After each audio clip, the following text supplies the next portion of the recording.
don't think that I'm what you would call an interior designer. I think I'm what you call a picture straightener. That I walk into a room and it's very difficult sometimes. I go around creating the right lines. So I have to go around and straighten the pictures, move the furniture. I'm a very difficult dinner guest, you might say. But it's come with experience. I like to use colour, materials. I like to build. I like to create. Interior design is overused now anyway. People put paint on walls and put furniture in a house. Can be termed as an interior designer, but I think it goes way beyond. But it's about creating an overall design that flows through a property.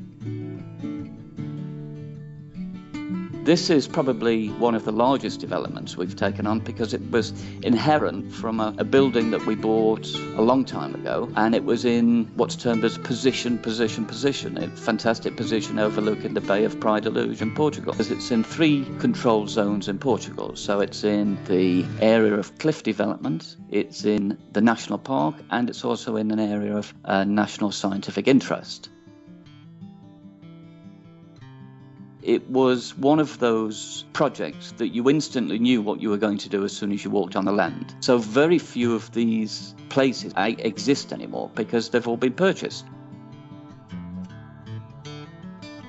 Many people use the term Bauhaus for the project. Although it follows the Bauhaus principle, it's got quite a few other influences within it, because one of the main complexities of the house is its use of winter and summer. It was necessary to use the house in its winter state, but to actually allow the house to double in size in its summer state, because most of the time you live outside in the summer. So it's a very complex build, but very simple in feel. The house is pure white. So there are very few products that will work well with a white house without automatically changing the feel of what we're trying to create. So your fireplace is ideal because stainless steel is one of the items that are used quite extensively that don't change the soul of the house. They add to, not take it away or change it. We've used certain types of wood within the house, but to use too much wood will change the feel of the design.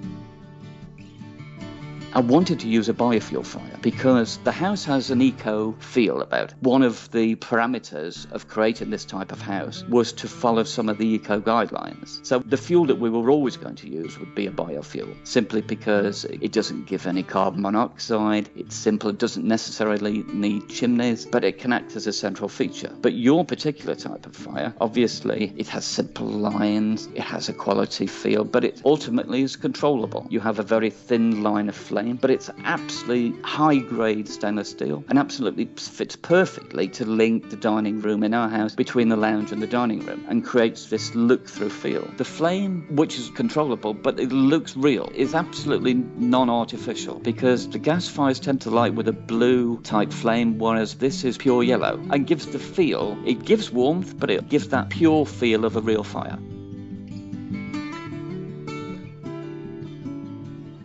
The fire in a house is always the central feature. It is the most important thing that people sit in front of, that people look at. And so I've used many fire types in most of the designs. Obviously, to me, the real fire is the ultimate. But in a project where you have very clean lines, you want to use the use of light more than the use of heat, then you look towards using other fuel types. I've used propane, natural gas fires in the past, but they never lose this feeling of artificial. They always look as though it never quite reaches the design that you're trying to achieve. This time, obviously, your fireplace was always there. I'd seen it in many hotel foyers. I'd seen it in a lot of press. So it was always the ultimate, but it was always at the back because your type of fire, it's absolutely beautiful. It's exactly right. It is our ultimate fireplace. Everybody comments on it. Everybody wants to see it later, even in the middle of summer. But we obviously save it for the winter dinner parties. We must be one of the most photographed houses in the Algarve.